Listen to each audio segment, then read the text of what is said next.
Let's imagine spending 6 months on the product launch.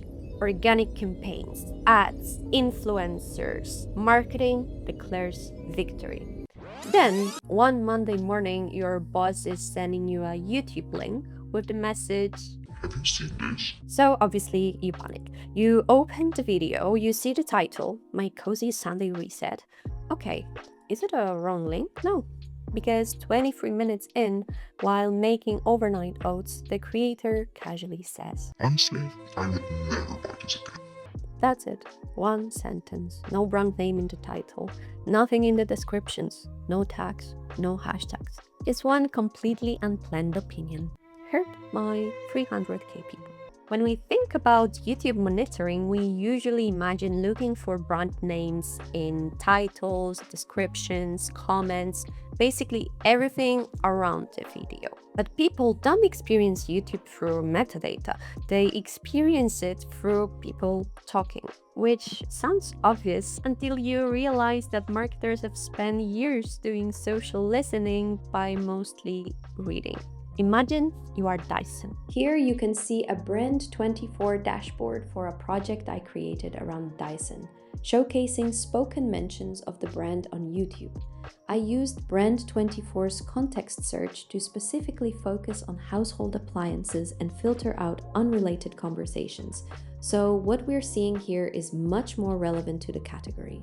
This view is especially valuable because spoken mentions reveal a layer of brand visibility that traditional text monitoring can easily miss.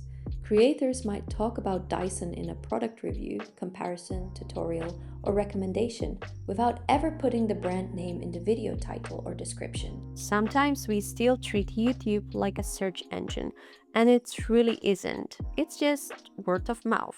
Except now word of mouth has chapters, a sponsor, and somehow over 2 million views. Think about the last product you bought. Chances are you didn't buy it because the website said it was innovative. Every website says that. You bought it because someone you trusted mentioned it.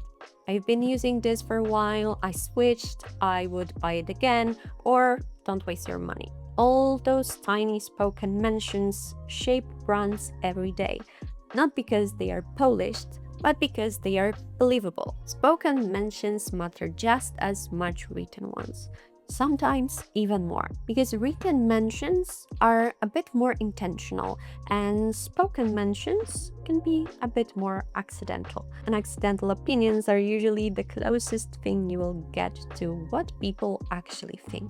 The internet stopped being text a long time ago. And people don't just write opinions anymore.